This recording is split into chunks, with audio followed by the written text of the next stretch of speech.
어르신, 내가 여기 몇 번을 말해요. 이 구석에 머리카락 하나도 보이면 손님들이 불쾌해한다니까요. 돈 받고 일하시는 거면 똑바로 좀 하세요. 아유, 진짜 답답해서. 아들보다도 어린 사장의 날카로운 핀잔이 정수리에 꽂힙니다. 허리가 끊어질 것 같지만 저는 그저 바닥에 코가 닿을 듯 고개를 숙이고 죄송합니다. 바로 다시 하겠습니다라고 중얼거릴 뿐입니다. 불과 1년 전만 해도 천안 자동차 공장에서 반장님 소리 들으며 수십 명의 후배를 호령하던 저였습니다. 지금 제 손등에는 기름때 대신 락스 냄새가 진동하고 번쩍이던 금시계 자리엔 낡은 편의점 앞치마가 걸려 있습니다. 편의점 유리창 밖으로 검은색 제네시스 G80 한 대가 미끄러지듯 지나갑니다. 순간 저는 쥐고 있던 칫솔을 떨어뜨리고 말았습니다. 저 차, 제가 1년 전 퇴직하자마자 전액 할부로 뽑았던 바로 그 모델입니다. 한때는 저 차를 타고 이 거리를 누비며 인생은 60부터라고 외치던 김태수가 왜 지금 새벽 2시에 남의 집 편의점 바닥을 기며 모욕을 견디고 있는 걸까요? 어쩌다 제 인생은 이토록 처참하게 무너져 내린 걸까요? 딱 1년 전 그날을 잊을 수 없습니다. 성성동 자동차 공장에서 30년 넘게 청춘을 바치고 정년 퇴직하던 날이었습니다. 통장에 찍힌 300만 원이라는 숫자를 보며 저는 아내에게 호기롭게 말했죠. 미경아, 이제 우리 고생 끝이야. 한 달에 300만 원이면 우리 둘이 천안에서 황제처럼 살 수 있어. 퇴직금과 연금을 합쳐 매달 꼬박꼬박 들어오는 300만 원은 제게 무적의 방패 같았습니다. 그 길로 자동차 전시장으로 달려가 8천만 원이 넘는 제네시스를 풀옵션으로 계약했습니다. 태수 씨, 연금 300이나 나오는데 그 정도 차는 타야 급이 맞지. 주변의 부추김에 제 자존심은 하늘을 찔렀습니다. 할부금이 한 달에 120만 원이 넘게 나갔지만 눈 하나 깜짝하지 않았습니다. 연금에서 빼고도 180만 원이나 남는데 뭐가 걱정이냐며 매주말 목천으로 골프를 치러 다녔습니다. 그때는 몰랐습니다. 제가 누리고 있던 그 화려한 일상이 사실은 모래 위에 쌓은 성이었다는 것을요. 부자놀이에 취해 정작 제 노후의 진짜 얼굴을 보지 못했습니다. 그러던 중 서울에서 공부하던 외동딸이 천안에서 개업할 치과 의사를 신랑감이라고 데려왔습니다. 우리 딸이 의사 사모님이 된다니. 온 동네가 들썩였고 저는 자다가도 웃음이 났습니다. 하지만 안성에서 크게 과수원을 한다는 사돈댁은 만만한 분들이 아니었습니다. 상견례 자리에서 사돈이 은근히 기선을 제압하더군요. 사돈, 우리 애들 신혼집은 그래도 신불 땅에 9억짜리 아파트로 해야 격이 맞지 않겠습니까? 우리가 6억은 해올 테니 그쪽에서 3억 정도는 준비하시죠. 순간 눈앞이 캄캄해졌습니다. 이미 차 사고 골프 치느라 수중에 남은 돈이 별로 없었거든요. 하지만 제 입은 제 마음과 달랐습니다. 아유, 당연하지요. 내 딸 시집 보내는데 그 정도도 못하겠습니까? 걱정 마십시오. 치과 의사 사위를 얻었다는 허영심이 제 이성을 마비시켰습니다. 차키를 만지작거리며 떵떵거리던 제 모습이 지금 생각하면 그렇게 가증스러울 수가 없습니다. 그놈의 체면이 제 노후를 낭떠러지로 밀어버릴 줄은 꿈에도 몰랐습니다. 결국 제가 살던 집을 담보로 3억 원을 빌렸습니다. 금리가 좀 오를 수도 있습니다 라는 은행원의 말은 들리지도 않았습니다. 딸아이의 행복을 위해 그리고 제 체면을 위해 도장을 꾹 찍었습니다. 그런데 말입니다. 인생은 제 편이 아니었습니다. 결혼식이 끝나자마자 미친 듯이 금리가 오르기 시작했습니다. 한 달에 이자만 150만 원, 자동차 할부금 120만 원, 연금 300만 원은 통장에 들어오자마자 흔적도 없이 사라졌습니다. 여기에 생각지도 못한 복병이 나타났습니다. 고가 차량에 아파트 담보대출까지 겹치니 건강보험료가 지역가입자로 전환되어 폭탄처럼 쏟아진 겁니다. 통장 잔액 0원, 연금 날만 기다리며 굶주린 배를 수돗물로 채우는 날들이 시작되었습니다. 번쩍이는 제네시스를 주차장에 세워두고 기름값이 없어서 버스 탈 돈조차 없어 1시간 거리를 걸어 다녀야 했습니다. 주변에서는 여전히 의사 사위 둬서 좋겠다며 부러워하는데 저는 지금 당장 밥 한 끼 사 먹을 5천 원이 없어 절망하고 있었습니다. 여러분, 저는 과연 이 밑바닥에서 다시 살아날 수 있을까요? 치과 의사 사위를 얻고 황제 노후를 꿈꿨던 제가 왜 지금 폐기 도시락 하나에 목숨을 걸고 있을까요? 저는 대체 어디서 멈췄어야 했을까요? 지금 이 순간에도 내 연금 정도면 괜찮겠지라며 무리하게 차를 바꾸거나 자식 결혼에 노후 자금을 몽땅 털어넣으려는 분들이 계실 겁니다. 제발 제 이야기를 끝까지 들어주십시오. 연금 300만 원의 배신, 그리고 그 뒤에 숨겨진 잔인한 노후의 진실을 제가 온몸으로 겪은 그대로 말씀드리겠습니다. 이 이야기가 끝날 때쯤 여러분은 저와는 다른 선택을 하시게 될 겁니다. 제 피눈물 섞인 참회록 지금 시작합니다. 천안 성성동 벌판에 공장들이 하나둘 들어설 때부터였습니다. 제 청춘은 그 육중한 기계 소리와 함께 흘러갔죠. 30년 넘게 자동차 부품을 찍어내며 제 손마디는 굵어지고 지문은 닳아 없어졌습니다. 여름이면 섭씨 40도가 넘는 열기 속에서 비 오듯 땀을 흘렸고 겨울이면 쇠붙이가 손에 달라붙는 추위와 싸우며 버텼습니다. 반장님, 고생 많으셨습니다. 이제 사모님이랑 좋은데 많이 다니세요. 후배들의 인사를 뒤로하고 공장 정문을 나서는데 묘한 해방감이 밀려오더군요. 어깨를 짓누르던 책임감을 이제야 내려놓는구나 싶어 코끝이 찡했습니다. 집으로 돌아오는 길, 익숙한 성성동의 거리 풍경이 평소와는 다르게 보였습니다. 이제 나도 이 거리에서 여유를 즐기는 신사가 되는구나 하는 생각에 절로 미소가 지어졌습니다. 하지만 말입니다. 막상 현장을 떠나려니 마음 한구석이 허전한 건 어쩔 수 없더라고요. 평생을 기계처럼 돌아가던 제 인생의 엔진이 갑자기 멈춘 느낌이랄까요. 그 허전함을 채워준 건 다름 아닌 스마트폰 알림 소리였습니다. 퇴직금 정산 내역과 함께 확정된 저의 연금 수령액이 문자로 도착해 있었습니다. 그 숫자를 확인하는 순간 가슴 속의 불안함은 눈 녹듯 사라지고 든든한 자부심이 차올랐습니다. 여보, 이것 봐요. 국민연금에서 180만 원 나오고 회사랑 개인연금 합치면 딱 120만 원 더 들어와. 제가 종이에 300만 원이라는 숫자를 크게 적어 미경이 앞에 내밀었습니다. 아내 미경이의 눈이 동그래지더니 이내 안도의 한숨을 내쉬더군요. 세상에, 300만 원이나 돼요? 우리 이제 정말 고생 끝인 거죠? 미경이는 그동안 제가 번 돈으로 딸아이 키우고 살림하느라 제대로 된 옷 한 벌 못 사 입었습니다. 그 모습을 보니 미안하기도 하고 고맙기도 해서 제가 큰 소리를 쳤습니다. 그럼 천안에서 둘이 사는데 300만 원이면 남부럽지 않게 살아. 우리 이제 부자야. 실제로 그랬습니다. 주변 친구들 이야기를 들어보면 연금 200만 원 넘기기도 힘들다는데 저는 300만 원이나 받게 되었으니 노후 준비는 완벽하게 끝났다고 자부했습니다. 이게 다 제가 30년 동안 한눈 안 팔고 성실하게 일한 훈장 아니겠습니까?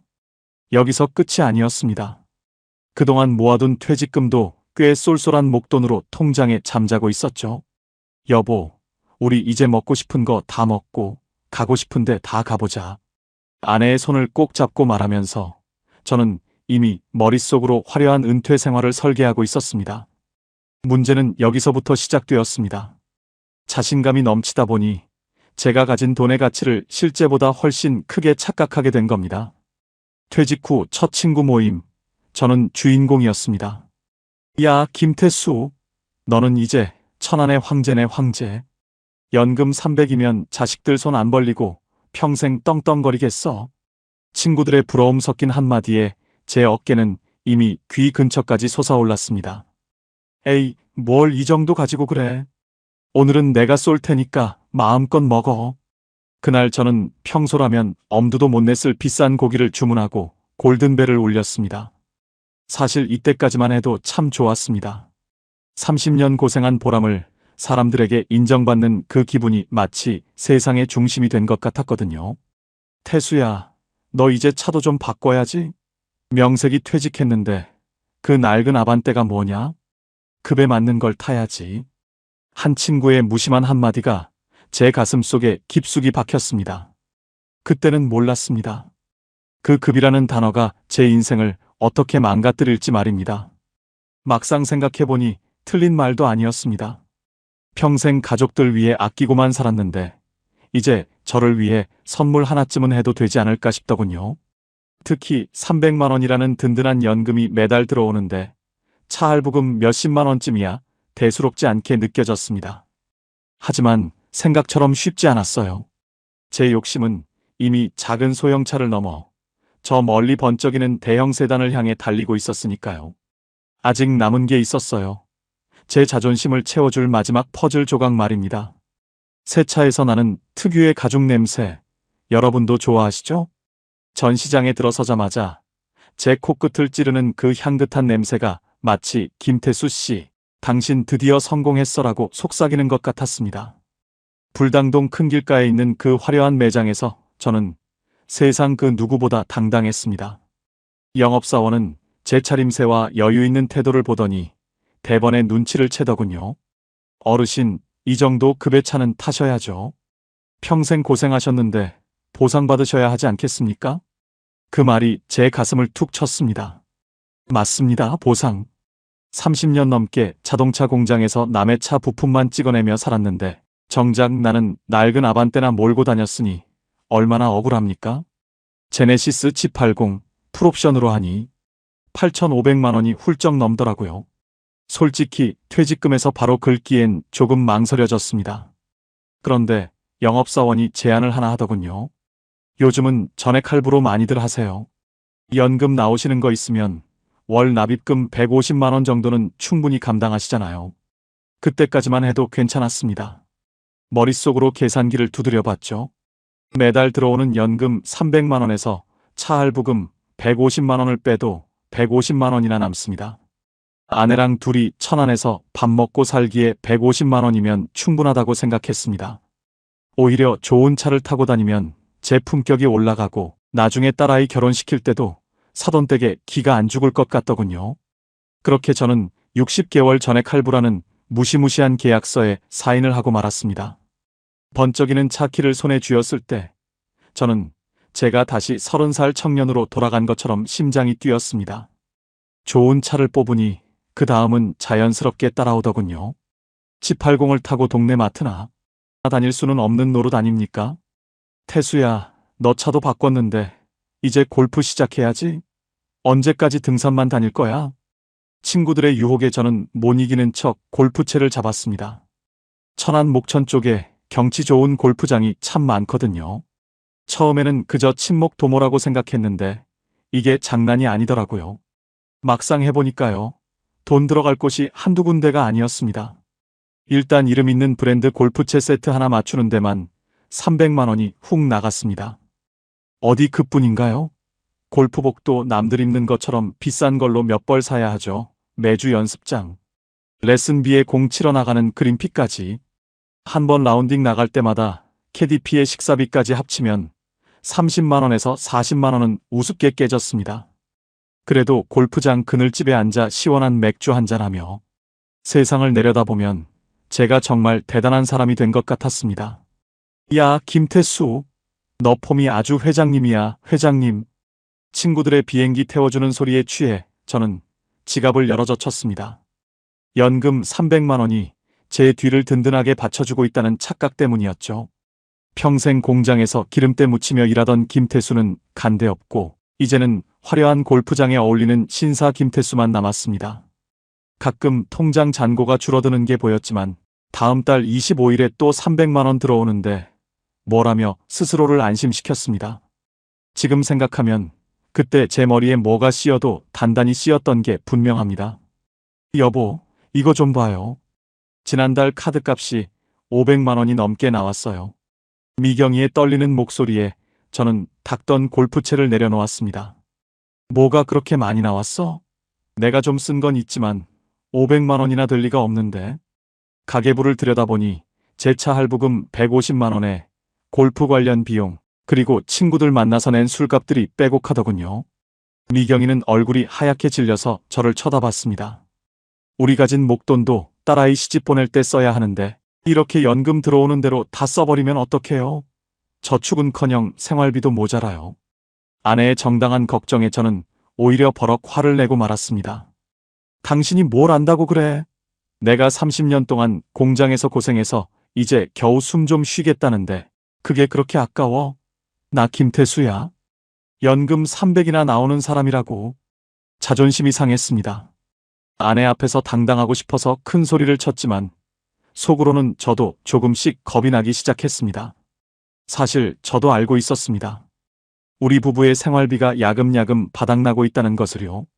하지만 이미 높아진 제 눈높이를 낮추는 건 죽기보다 싫었습니다. 좋은 차를 타고 골프장에 나타날 때 사람들의 그 부러운 시선, 그걸 포기할 수가 없더라고요. 걱정 마. 내가 다 생각이 있어서 그러는 거니까. 당신은 가만히 있어. 아내의 가슴에 못을 박는 소리를 내뱉으며 저는 고개를 돌려버렸습니다. 문제는 여기서 끝이 아니었습니다. 우리 가족의 노후를 송두리째 뒤흔들 거대한 폭풍이 서울에 있는 딸아이의 전화 한 통과 함께 다가오고 있었거든요. 아빠, 여기야. 멀리서 손을 흔드는 우리 딸 미니를 보는데 가슴 밑바닥에서 뜨거운 것이 울컥 올라오더군요. 서울에서 대학 보내고 공부시키느라 등골이 휘는 줄 알았는데 어느덧 저렇게 예쁘게 커서 제 짝을 데려오다니요.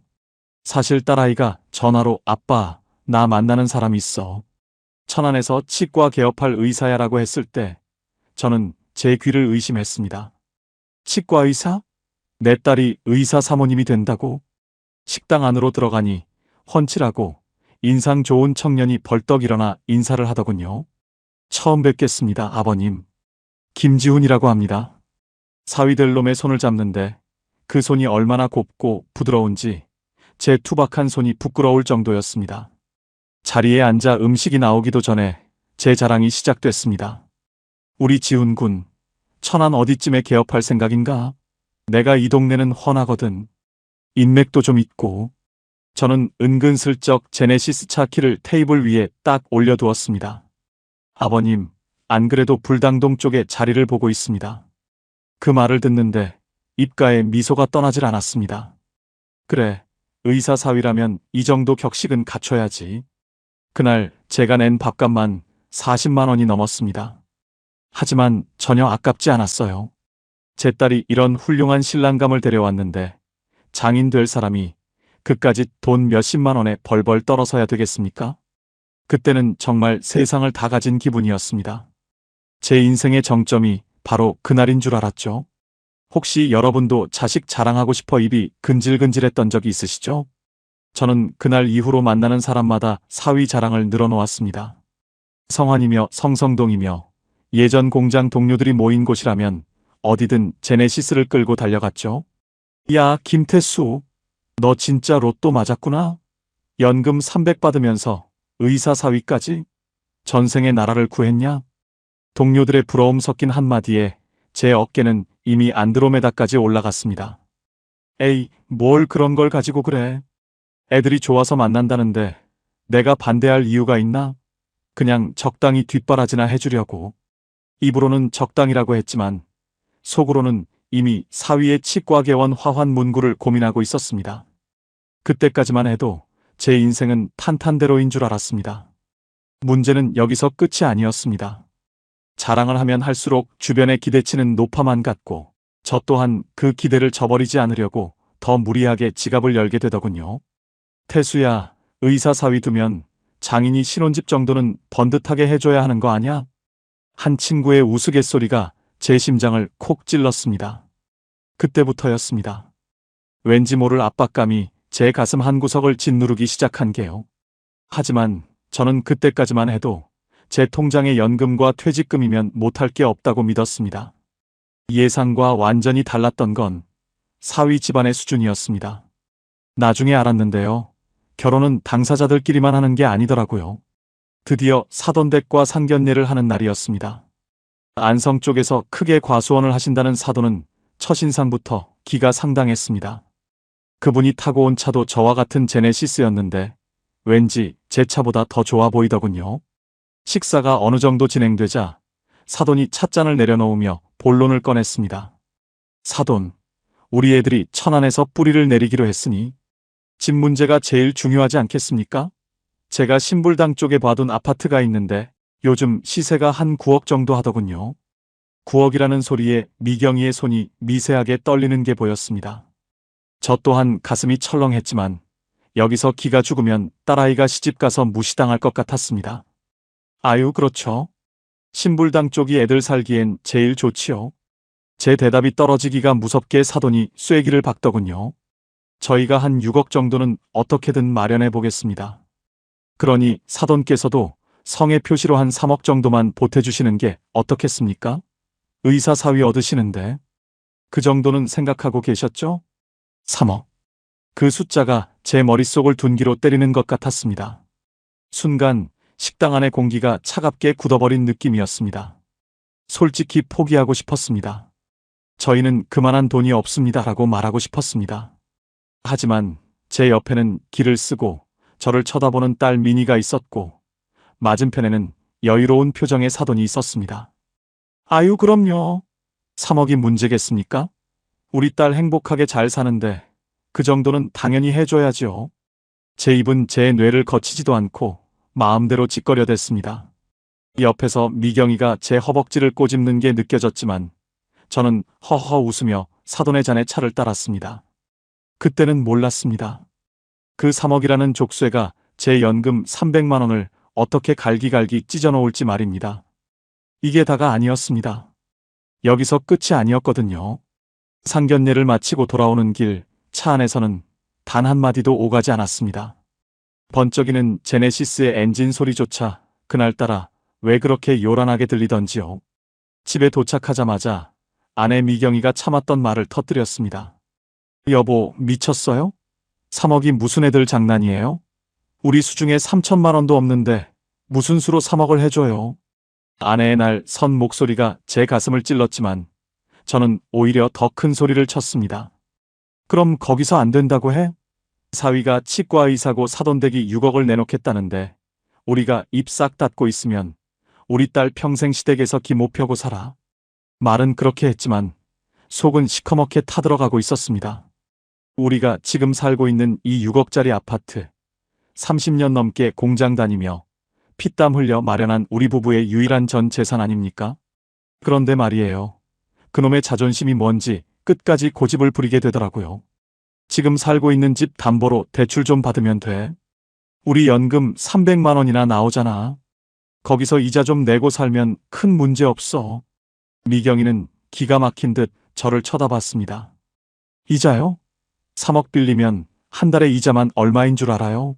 우리 노후는요? 혹시 여러분도 자식 일이라면 앞뒤 안 가리고 뛰어드는 분 계신가요? 그때의 제가 딱 그랬습니다. 내 노후보다 딸아이의 화려한 시작이 더 중요하다고 믿었습니다. 알고 보니 그게 아니었는데 그때는 눈에 콩깍지가 씌었던 겁니다. 결국 며칠 뒤 저는 미경이를 끌고 신불당동에 있는 큰 은행을 찾았습니다. 어르신, 지금 살고 계신 아파트 시세가 좋아서 3억 원은 충분히 나옵니다. 연금 수령액도 높으셔서 승인도 금방 나겠네요. 젊은 은행원의 그 상냥한 목소리가 마치 구원줄처럼 들렸습니다. 상담원이 제시한 대출금리는 연 4% 중반대였습니다. 머릿속으로 대충 계산해보니 한 달 이자가 110만 원에서 120만 원 정도 되더군요. 여보, 봐봐. 연금 300만 원 들어오면 120만 원 이자 내고도 180만 원이나 남아. 우리 둘이 생활하기에 부족함 없어. 저는 떨리는 손으로 서류에 도장을 꾹 찍었습니다. 3억 원이라는 거금이 제 통장을 잠시 거쳐 딸아이의 전세 자금으로 빠져나가는 걸 보는데 묘한 쾌감까지 느껴지더라고요. 이제 됐다. 내 딸도 이제 남부럽지 않은 집에서 의사 사모님 소리 들으며 사는구나. 예상과 완전히 달랐습니다. 그 도장이 제 목을 죄는 올가미가 될 줄은 꿈에도 몰랐죠. 은행을 나오는데 가을바람이 참 시원하더군요. 여보, 걱정 마. 내가 경비 일이라도 하나 더 하면 돼. 우리 딸 행복하면 그게 남는 장사지. 저는 아내의 어깨를 툭 치며 웃어 보였습니다. 하지만 막상 해보니까요. 300만 원이라는 돈이 생각보다 참 작게 느껴지기 시작했습니다. 문제는 여기서 끝이 아니었습니다. 집만 해주면 끝날 줄 알았던 결혼 준비가 산 넘어 산이었거든요. 아빠, 시댁에서 집을 6억이나 해주셨는데 가전이나 가구도 좀 좋은 걸로 채워야 기가 안 죽지 않을까? 딸아이의 그 한마디에 제 지갑은 다시 열렸습니다. 9억짜리 아파트에 어울리는 가구를 사야 한다며 수천만 원을 더 썼습니다. 침대 하나에 500만 원, 소파에 700만 원. 퇴직금으로 남겨두었던 쌈짓돈들이 모래알처럼 빠져나갔습니다. 민희야, 너무 무리하는 거 아니니? 아내의 걱정 섞인 물음에도 저는 단호했습니다. 사위가 치과 의사인데 싸구려 가구 들여놓으면 우리 집안이 우습게 보여. 내가 다 해줄게. 그때까지만 해도 괜찮았습니다. 제네시스 탈 때 느꼈던 그 우월감이 딸아이의 혼수를 준비하면서도 똑같이 느껴졌거든요.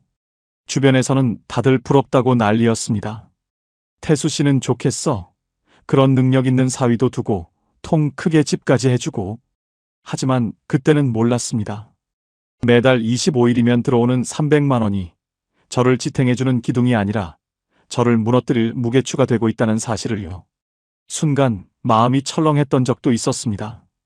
이자 고지서가 처음 날아왔을 때 제가 생각했던 것보다 금액이 조금 더 높았거든요. 하지만 저는 눈을 감았습니다. 가장으로서의 체면, 그리고 딸아이를 향한 비뚤어진 사랑이 제 눈을 가려버렸습니다. 여기서 끝이 아니었습니다. 제가 간과한 아주 무서운 복병이 숨어 있었거든요. 그게 제 노후를 송두리째 뒤흔들 진짜 위기의 시작이 될 줄은 그날 밤 술잔을 기울이던 저는 전혀 짐작조차 하지 못했습니다. 세상에서 가장 길고도 짧았던 하루를 꼽으라면 저는 주저없이 그날 우리 딸 미니의 결혼식 날을 말할 겁니다. 천안에서 제일 알아준다는 호텔 예식장 입구에 서 있는데 지나가는 사람들마다 저를 쳐다보는 것 같더군요. 아유, 김 반장님. 사위가 치과 의사라더니 정말 인물이 훤하네. 집까지 해줬다며. 정말 대단해. 악수를 청하는 친구들의 손길에서 느껴지는 그 부러움과 시기 어린 시선들. 그게 제게는 그 어떤 훈장보다도 달콤했습니다. 평생 공장 안에서 기름 냄새 맡으며 살던 김태수가 이제는 의사 사위를 둔 점잖은 어르신으로 대접받는 순간이었죠. 딸아이의 손을 잡고 버진 로드를 걸어 들어갈 때 제 발걸음은 구름 위를 걷는 듯 가벼웠습니다. 3억 원이라는 대출 빚, 그까짓 거 전혀 생각나지 않았습니다. 번쩍이는 조명 아래서 행복하게 웃는 딸의 얼굴을 보니 그저 제가 세상에서 가장 위대한 아버지가 된 것만 같았거든요. 식사가 끝나고 하객들에게 인사를 돌 때도 저는 제일 비싼 와인을 따르며 호기를 부렸습니다. 자자, 마음껏들 드세요. 오늘 제가 기분이 너무 좋습니다. 그날 예식비며 추가 비용이며 수천만 원이 깨졌지만 제 지갑은 주저함이 없었습니다. 어차피 매달 25일이면 나라와 회사에서 꼬박꼬박 300만 원이라는 연금이 들어오는데 뭐가 걱정이겠나 싶었죠. 결혼식이 끝나고 텅 빈 예식장을 나오는데 몸은 천근만근이었지만 마음만은 승리자가 된 기분이었습니다. 모든 게 완벽했습니다. 제 인생의 모든 숙제를 다 끝낸 것 같은 평온함이 저를 감싸 안았죠. 솔직히 그때까지만 해도 저는 제 노후가 탄탄대로일 거라고 확신했습니다. 결혼식을 무사히 치렀으니 이제 우리 부부도 보상을 받아야 하지 않겠냐며 제가 큰 소리를 쳤습니다. 미경아, 우리 그동안 고생했으니까 동남아 크루즈 여행이나 다녀오자. 남들 다 가는 여행, 우리는 의사 사위도 뒀는데 최고급으로 가야지. 아내는 처음엔 돈 걱정을 하며 손사래를 쳤지만 제가 예약한 5성급 리조트 사진을 보더니 금세 얼굴이 밝아지더군요. 다낭의 푸른 바다를 바라보며 비싼 스테이크를 썰고 매일같이 마사지를 받으며 시간을 보냈습니다. 여보, 우리 정말 꿈만 같아요. 평생 이런 날이 올 줄 몰랐는데. 아내의 행복해하는 모습을 보니 300만 원 연금의 위력이 다시 한번 실감나더군요. 여행지에서도 저는 돈을 아끼지 않았습니다. 사위랑 딸 줄 선물로 비싼 실크 제품과 라텍스 매트리스까지 몇백만 원어치를 긁었습니다. 카드를 긁을 때마다 핸드폰으로 결제 알림이 왔지만 저는 애써 눈을 감았습니다. 에이, 이제 큰돈 나갈 일도 없는데 이 정도는 써도 되겠지. 복지 차원에서 나 자신에게 주는 선물이야. 여행지에서 만난 다른 노부부들에게도 저는 은근히 자랑을 늘어놓았습니다. 천안에서 공장 다니다 은퇴했고 사위는 의사고 이번에 집도 한 채 해줬노라고. 그들이 부러워하는 표정을 지을 때마다 제 자존심은 한껏 부풀어 올랐습니다. 마치 제가 정말 대단한 자산가라도 된 양 착각에 빠졌던 거죠. 그 평화로운 해변에서 보낸 일주일이 제 인생의 마지막 사치이자 폭풍전야의 고요함이었다는 것을 그때는 꿈에도 몰랐습니다. 예상과 완전히 달랐던 현실이 저를 기다리고 있다는 사실을 외면한 채 말입니다. 여행에서 돌아오니 집안이 유난히 아늑하게 느껴지더군요. 통장을 확인하니 예정대로 300만 원이 입금되어 있었습니다. 비록 카드값이 평소보다 많이 나오긴 했지만 대출 이자 120만 원 내고 차 할부금 120만 원 내도 60만 원은 남으니까 어떻게든 살겠지 싶었습니다. 미경아, 이제 우리 욕심 부리지 말고 요 60만 원 안에서 소소하게 살자. 그래도 집은 있잖아. 아내도 고개를 끄덕이며 그래요. 이제 욕심 안 부릴게요 라고 답했습니다. 매일 아침 늦지막이 일어나 제네시스를 끌고 천안 시내를 한 바퀴 돌고 공원에서 친구들과 바둑 한 판 두는 일상. 점심에는 가끔 사위병원 근처에 가서 얼굴도 보고 근처 맛집에서 식사도 했습니다. 사위는 바쁜 와중에도 장인어른 왔다며 비싼 밥을 대접했고 저는 그게 또 그렇게 기분이 좋더라고요. 친구들에게 사위가 사준 한우 사진을 보여주며 역시 자식 잘 키워놓으니 이런 호강을 하네라며 너스레를 떨었습니다. 모든 문제가 다 해결된 것 같았습니다. 빚은 좀 있지만 우리 부부가 숨 쉬고 살기엔 이만한 노후가 어디 있겠나 싶었죠. 막상 해보니까요. 60만 원으로 한 달을 버티는 게 생각보다 불가능하지 않더라고요. 반찬 좀 줄이고 외식 좀 덜하면 충분히 가능할 것 같았습니다. 아직 남은 게 있었어요. 제가 들었던 실손보험이며 각종 보험료도 자동이체로 잘 빠져나가고 있었고 세상은 아무 일 없다는 듯 평온하게 돌아가고 있었습니다. 하지만 그때까지만 해도 괜찮았습니다. 이 평화가 아주 짧은 유통기한을 가진 가짜라는 걸 알기 전까지는요. 제가 간과한 게 하나 있었습니다. 바로 이 평화를 유지해주던 금리라는 놈과 국가라는 조직이 저를 어떻게 지켜보고 있는지 말입니다. 모든 것이 완벽하다고 믿었던 그 순간 제 뒤통수를 후려칠 반전이 소리 없이 다가오고 있었습니다. 그런데 말입니다. 인생은 절대 제 편이 아니었습니다. 다 된 줄 알았고 이제 즐길 일만 남았다고 믿었던 그 평화가 산산조각이 나는 데는 그리 오랜 시간이 걸리지 않았습니다.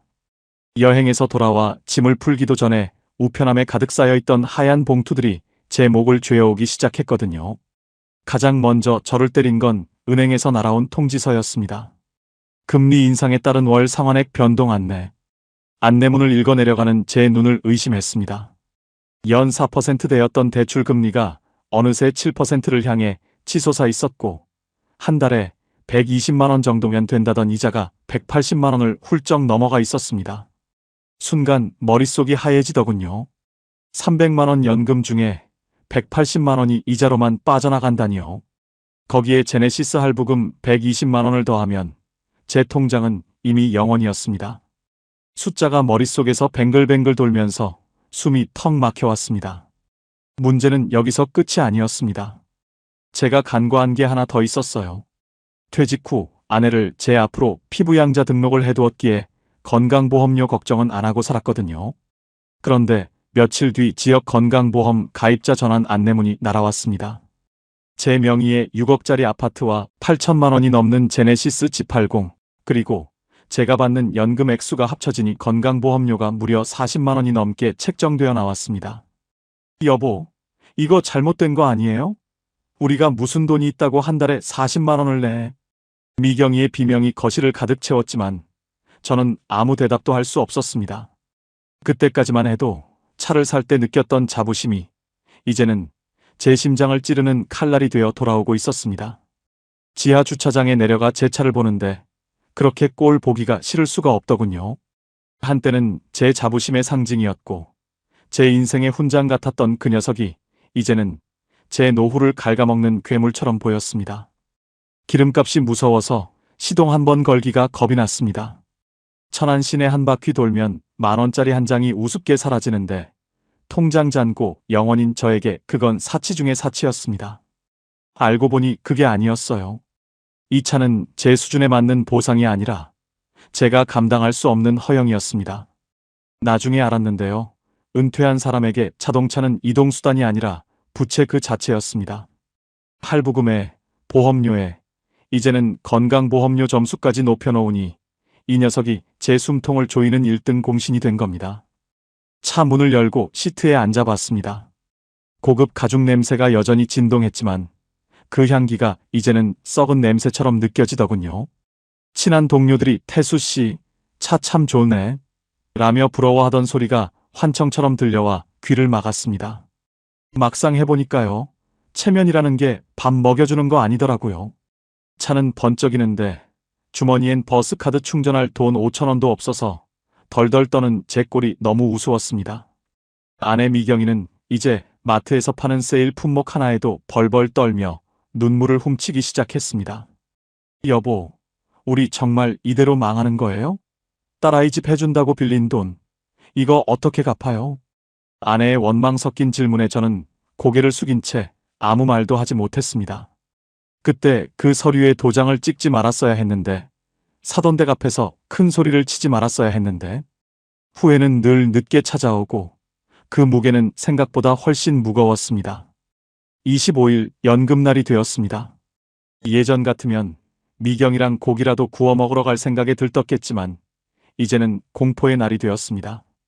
새벽 9시 핸드폰 알람이 울리더군요. 입금 연금 300만 원. 하지만 1분도 안 되어 알람이 폭풍처럼 쏟아졌습니다. 출금 은행 이자 185만 원. 출금 자동차 할부 122만 원. 순식간에 통장 잔고는 마이너스 7만 원이 찍혔습니다. 생활비는커녕 당장 내야 할 아파트 관리비와 핸드폰 요금조차 낼 돈이 없었습니다. 순간 마음이 철렁했습니다. 아직 남은 게 있었어요. 건강보험료랑 각종 공과금은 시작도 안 했거든요. 30년 동안 공장에서 성실하게 일한 대가가 고작 마이너스 통장이라니 믿기지가 않았습니다. 제가 대체 뭘 그렇게 잘못했길래 이런 지옥 같은 현실에 떨어진 걸까요? 여보, 나 내일부터 저 앞 식당에서 불판 닦는 일 하기로 했어. 잠에서 깬 아내가 거실로 나오며 무심하게 내뱉은 말에 저는 심장이 무너져 내렸습니다. 당신이 왜 그런 일을 해? 내가 어떻게든 해볼게. 어떻게 할 건데요? 차를 팔 거예요? 집을 팔 거예요? 아니면 딸애한테 돈 돌려달라고 할 거예요? 아내의 서늘한 질문에 저는 입을 닫았습니다. 어느 것 하나 쉬운 게 없었습니다. 차는 팔아봐야 감가상각 때문에 할부금 갚기도 벅찼고 집은 이미 은행 것이나 다름없었죠. 딸아이에게 손을 벌리는 건 제 마지막 자존심이 허락하지 않았습니다. 인생은 제 편이 아니었습니다. 그때까지만 해도 행복한 장인어른이었던 저는 이제 하루하루를 어떻게 버텨야 할지 모르는 벼랑 끝 노인이 되어 있었습니다. 통장 잔고 마이너스 7만 원. 그 숫자를 확인한 날 이후로 우리 집 식탁에서 웃음소리가 사라졌습니다. 천안중앙시장에 가서 1,000원이라도 싼 나무를 찾으려 발품을 파는 아내의 뒷모습을 보는데 제 가슴이 갈기갈기 찢어지는 것 같더군요. 한때는 공장에서 반장 소리 들으며 어깨 펴고 살던 제가 이제는 아파트 관리비 낼 돈이 없어서 경비실 앞을 지나갈 때마다 죄 지은 사람처럼 고개를 숙입니다. 여보, 다음 달부터는 우리 정말 어떻게 해요? 당장 내야 할 약값도 없는데.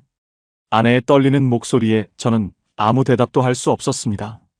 제가 평생 고생해서 사준 옷 한 벌 제대로 못 입힌 아내가 이제는 60대 중반의 남의 집, 식당 불판을 닦으러 나가겠다고 하니 제 무능함이 뼈저리게 느껴졌습니다. 아내 눈을 못 마주치겠더라고요. 솔직히 포기하고 싶었습니다. 어디론가 도망쳐서 이 지긋지긋한 현실을 외면하고 싶었습니다. 하지만 문제는 여기서 끝이 아니었습니다. 대출 이자는 매달 25일이면 한치의 오차도 없이 빠져나갔고 연체 독촉 문자는 수시로 제 핸드폰을 울려댔습니다. 집안에 있는 가전제품이며 가구들은 다 최고급인데 정작 쌀통은 비어가고 있는 이 기괴한 현실이 믿기지 않았습니다. 예상과 완전히 달랐습니다. 연금 300만 원이면 노후의 황제처럼 살 줄 알았는데 저는 그저 은행의 빚을 갚기 위해 존재하는 기계에 불과했습니다. 순간 마음이 철렁했어요. 이대로 가다간 우리 부부가 길거리에 나앉는 건 시간 문제라는 생각이 들었거든요. 딸아이가 신불당동 9억짜리 아파트에 입주하던 날 저는 누구보다 크게 웃었습니다. 하지만 그 웃음의 대가가 이렇게 처절할 줄은 몰랐습니다. 보고 싶은 마음에 딸네 집 근처까지 갔지만 번쩍이는 아파트 입구에서 제 발길이 떨어지지 않더군요. 아빠, 우리 이번 주에 같이 밥 먹을까? 딸의 전화를 받을 때마다 저는 목소리를 가다듬고 거짓말을 합니다.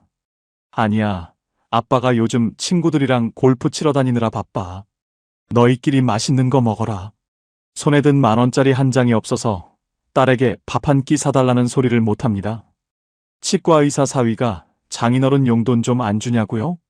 그 아이들도 개원하느라 빚이 산더미일 텐데 제가 어떻게 거기다 대고 나이자 낼 돈이 없다고 말하겠습니까? 딸이 사온 과일 상자를 들고 행복해하던 제 모습이 이제는 너무나 가증스럽게 느껴집니다. 당신 혼자 보내면 거기서 쓰러질 것 같아서. 아내가 식당 일을 나가는 날 아침 제가 신발장을 잡고 울먹이며 했던 말입니다. 막상 해보니까요. 부모가 자식에게 짐이 되지 않겠다는 약속을 지키는 게 세상에서 가장 힘든 일이더라고요. 3억이라는 돈을 보태줄 때는 제가 정말 대단한 아버지인 줄 알았습니다.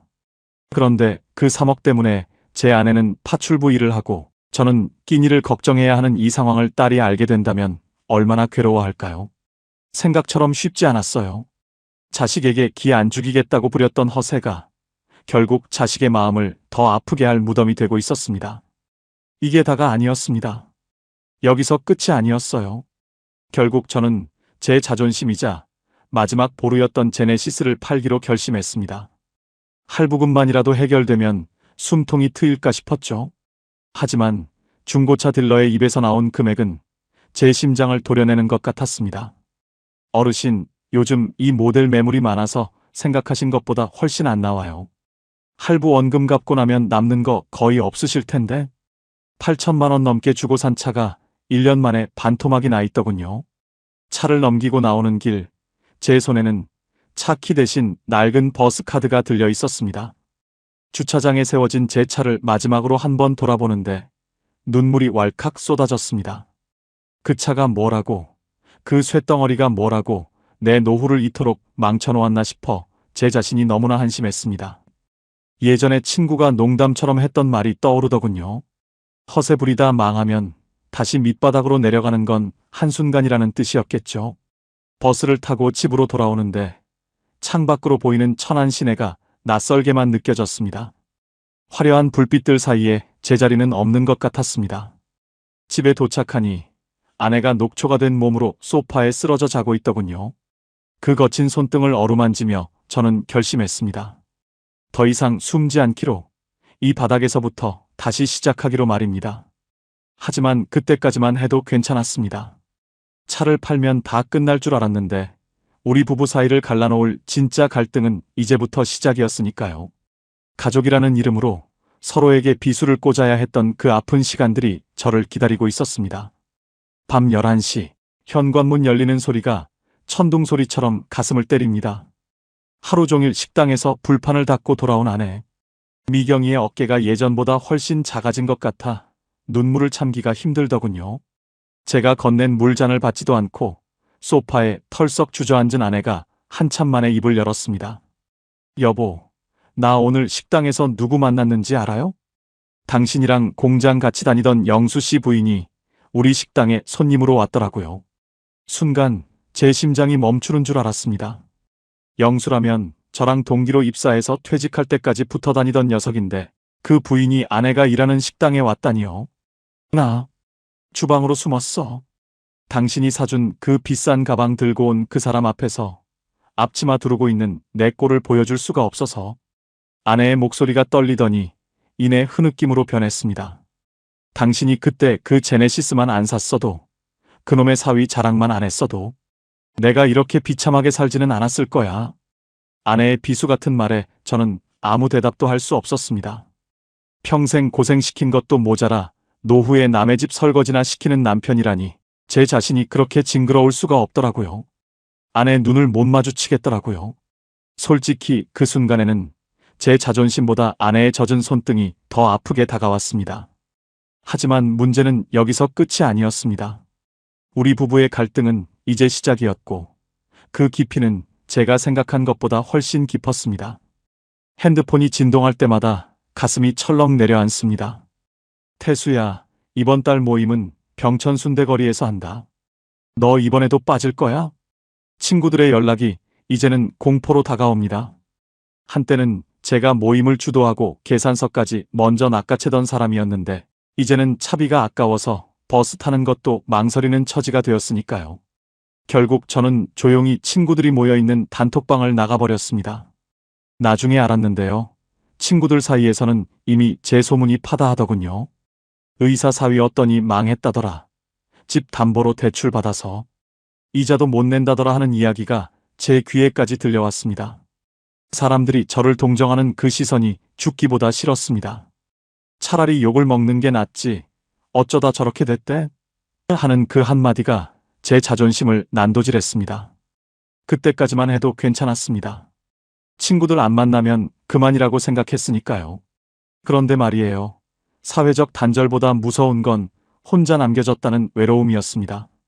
천안 시내를 걷다 보면 아는 사람을 만날까봐 모자를 푹 눌러쓰고 땅만 보고 걷는 제 꼴이 참 가련했습니다. 평생 정직하게 일해서 얻은 결과가 고작 숨어 지내는 삶이라니 믿기지가 않았습니다. 막상 해보니까요. 가난보다 무서운 건 주변 사람들의 무시와 스스로 느끼는 초라함이었습니다. 아직 남은 게 있었어요. 이 무너진 자존심을 다시 세울 방법이 도저히 보이지 않는다는 사실 말입니다. 이자 독촉은 갈수록 심해졌고 이제는 생활비조차 빌릴 곳이 없었습니다. 결국 저는 제가 젊었을 때부터 꼬박꼬박 부어왔던 노후 보험들의 손을 대기 시작했습니다. 이것만은 건드리지 말자고 아내와 약속했던 우리 부부의 마지막 보루였습니다. 보험사에 전화를 걸어 해약 환급금을 물어보는데 상담원의 차분한 목소리가 그렇게 잔인하게 들릴 수 없었습니다. 원금의 절반도 안 되는 돈이었지만 당장 다음 달 이자를 막으려면 선택의 여지가 없었습니다. 어르신, 지금 해약하시면 나중에 암이나 큰 병 걸렸을 때 보장 하나도 못 받으세요.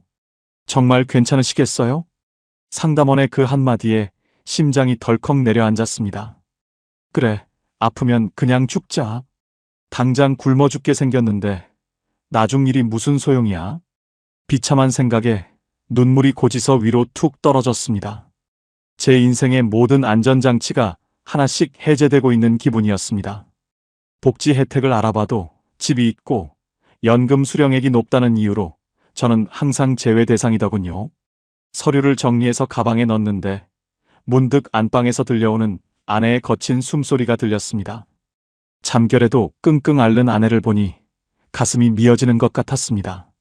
미안하다, 미경아. 정말 미안하다. 입 밖으로 나오지 못한 사과가 목구멍에 걸려 뜨겁게 타올랐습니다. 생각처럼 쉽지 않았어요. 한번 무너지기 시작한 제 인생의 도미노는 멈출 줄을 몰랐습니다. 여기서 끝이 아니었습니다. 제가 내린 이 뼈아픈 선택들이 결국 우리 가족에게 어떤 결과를 가져올지 저는 그때까지만 해도 전혀 짐작하지 못했습니다. 결국 저는 30년 넘게 일해서 마련한 제 인생의 전부였던 그 아파트를 내놓았습니다. 천안에서 가장 살기 좋다는 신불당동의 6억짜리 아파트를 팔기로 결심했을 때 제 가슴 한 구석이 무너져 내리는 것 같더군요. 대출 3억 원을 갚고 그동안 밀린 이자와 카드값, 중도 상환 수수료까지 다 떼고 나니 제 손에 남은 건 2억 남짓이었습니다. 그 돈을 들고 저는 천안 외곽의 작고 낡은 빌라를 찾아갔습니다. 화려한 엘리베이터 대신 좁고 가파른 계단을 올라가야 하는 4층 집이었습니다. 이삿짐 차에서 짐을 내리는데 아내 미경이의 표정이 잊히지 않습니다. 원망할 법도 한데 아내는 오히려 제 손을 꼭 잡으며 말하더군요. 여보, 이제 빚 없죠? 그거면 됐어요. 우리 이제 잠 좀 편하게 자요. 그 말에 참았던 눈물이 터져나왔습니다. 남들은 60대에 더 넓은 집으로 옮겨간다는데 저는 거꾸로 뒷걸음질을 친 셈입니다. 막상 해보니까요. 체면이라는 껍데기를 벗어던지는 게 그렇게 홀가분할 수가 없었습니다. 생각처럼 쉽지 않았어요. 처음 며칠은 좁은 집안 공기가 답답해서 밤잠을 설치기도 했습니다. 하지만 매달 25일 통장에 꽂히는 연금 300만 원이 이제는 오롯이 우리 것이라는 사실에 조금씩 안도감이 들었습니다. 더 이상 은행에서 독촉 전화가 오지 않고 이자 나갈 걱정 안 해도 된다는 게 얼마나 큰 축복인지 예전에는 미처 몰랐습니다. 혹시 지금 무리한 빚 때문에 밤잠 설치시는 분 계세요? 가진 걸 다 내려놓으니 비로소 사람이 보이더라고요. 알고 보니 그게 아니었어요. 집의 평수보다 중요한 건 그 집안에서 우리가 얼마나 편안하게 숨 쉬느냐는 것이었습니다. 저는 지금 천안의 한 아파트 단지에서 경비 일을 하고 있습니다. 예전 같으면 내가 자동차 공장 반장이었는데 이런 일을 어떻게 해라며 손사래를 쳤을 겁니다. 하지만 지금은 이 일터가 제 생명줄이자 자존심입니다. 한 달에 180만 원 남짓 받는 월급이 예전에 허세 부리며 쓰던 수천만 원보다 훨씬 더 값지게 느껴집니다. 이제는 제네시스 대신 낡은 자전거를 타고 출근합니다. 시원한 새벽 공기를 마시며 단지를 돌다 보면 예전에 제가 왜 그렇게 미친 듯이 차에 집착하고 골프에 목을 맸는지 스스로가 이해되지 않을 때가 있습니다. 입주민들이 수고하십니다라고 건네는 따뜻한 말 한마디에 제 무너졌던 자존심이 조금씩 회복되는 기분입니다. 연금 300만 원은 이제 건드리지 않고 차곡차곡 저축을 하고 있습니다. 아내가 아플 때를 대비해서, 그리고 혹시 모를 노후를 위해서 말입니다. 나중에 알았는데요. 은퇴 후에 가장 무서운 건 돈이 없는 게 아니라 할 일이 없는 것이었습니다. 땀 흘려 일하고 돌아와 먹는 꿀맛 같은 저녁 식사. 아내는 더 이상 식당 파출부 일을 나가지 않습니다. 제 월급과 연금을 합치면 우리 두 사람 생활하기에 차고 넘치거든요. 당신 혼자 보내면 거기서 쓰러질 것 같아서. 제가 처음 경비 일을 시작할 때 아내가 울면서 했던 말인데 이제는 아내가 제 퇴근 시간에 맞춰 맛있는 찌개를 끓여놓고 기다립니다. 예상과 완전히 달랐습니다. 바닥까지 떨어졌다고 생각했는데 그 바닥이 오히려 단단한 디딤돌이 되어 주었습니다. 요즘 제 인생은 그 어느 때보다 평화롭습니다. 딸 미니도 이제는 저희의 사정을 다 압니다. 처음에는 집까지 팔았다는 소리에 딸아이가 펑펑 울며 자기 집으로 오라고 난리를 쳤죠. 하지만 저는 단호하게 거절했습니다. 미니야, 아빠 지금이 제일 행복해. 너희한테 짐 안 되고 내 힘으로 벌어먹고 사는 지금이 진짜 아빠 인생이야. 의사 사위 눈치 보며 가슴 졸이던 예전보다 사위가 사온 과일 한 상자를 당당하게 받아먹는 지금이 훨씬 편합니다. 이제는 친구들의 연락도 피하지 않습니다. 나 요즘 경비 일해. 돈은 많이 못 벌어도 마음은 편하다.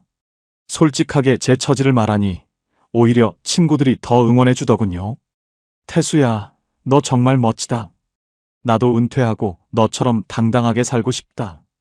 비싼 골프채를 휘두를 때보다 낡은 빗자루를 들고 있는 제 모습이 더 멋지다는 소리를 듣게 될 줄은 꿈에도 몰랐습니다. 저는 천안 토박이로 이 땅에서 제 방식대로 다시 뿌리를 내렸으니까요. 수많은 시행착오 끝에 도달한 이 현실적인 정착지가 저는 제 인생에서 가장 잘한 선택이라고 생각합니다. 3억이라는 빚을 털어내고 얻은 이 작은 빌라가 저에게는 9억짜리 아파트보다 훨씬 더 따뜻합니다. 아직 남은 게 있었어요. 바로 여러분께 전하고 싶은 제 마지막 진심입니다.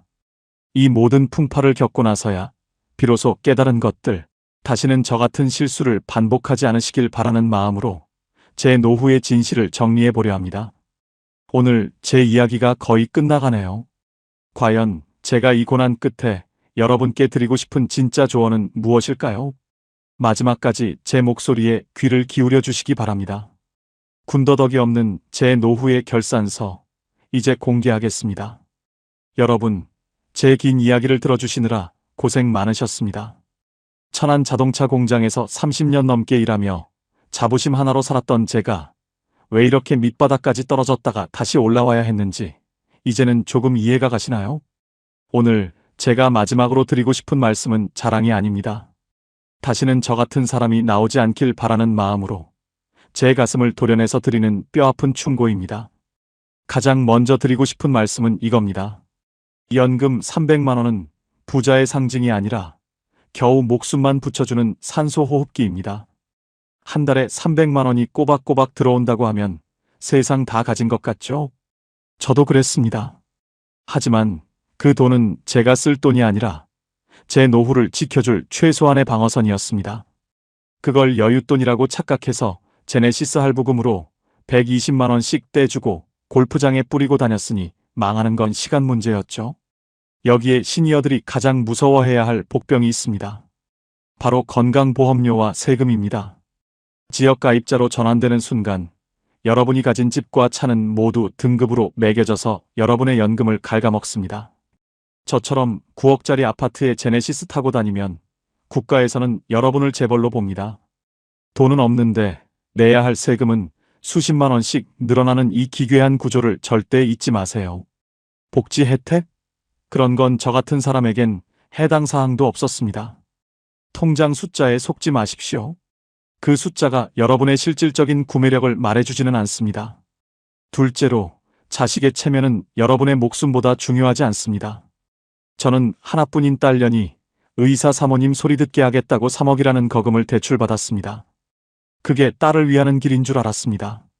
사돈댁에 기 안 죽이고 내 자식 번듯하게 시집 보내는 게 아버지의 도리라고 믿었죠. 그런데 말입니다. 그게 결국 딸아이 가슴에 평생 지워지지 않을 짐을 지워주는 꼴이 됐습니다. 부모가 파산하고 경비일을 나간다는 소식에 제 딸이 흘린 피눈물을 생각하면 지금도 자다가 벌떡 일어납니다. 아빠, 나 그냥 평범한 집에서 시작해도 됐어. 왜 그랬어? 딸아이의 그 한마디가 제 심장을 갈기갈기 찢어놓더군요. 자식에게 집을 해주고 싶으세요? 그럼 여러분의 노후가 완벽하게 보장된 뒤에 남는 돈으로 하세요. 집을 담보로 대출을 받거나 살고 있는 집을 줄여서 보태주는 건 자식과 부모가 같이 낭떠러지로 떨어지는 지름길입니다. 치과의사 사위, 사위는 사위일 뿐입니다. 제 노후를 대신 책임져 줄 사람은 오직 제 옆에 있는 아내와 제 자신뿐이라는 걸 뼈저리게 느꼈습니다.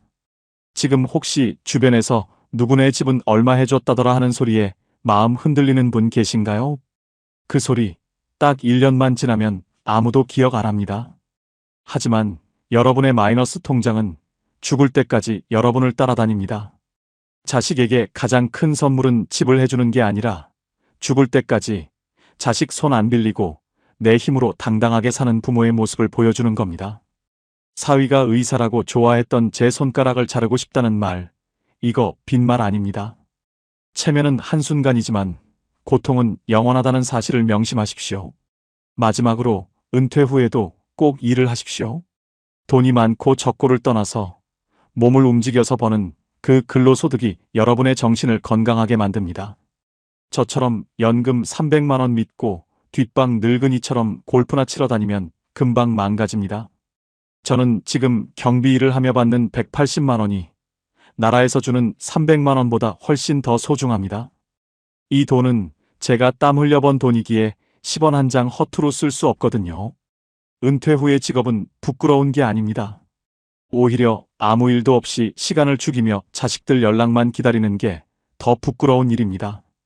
경비 일이든 청소 일이든 무엇이든 시작하세요. 정부에서 지원하는 시니어 일자리나 지자체의 지원금 같은 정보도 적극적으로 찾아보시고요. 내가 아직 사회에서 쓸모 있는 사람이라는 그 느낌, 그게 바로 최고의 노후 보험입니다. 저는 이제야 비로소 진짜 어른이 된 것 같습니다.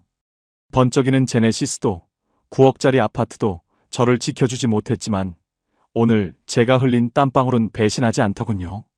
여러분, 노후는 길고 현실은 냉정합니다. 부디 저 같은 바보 같은 짓은 하지 마세요.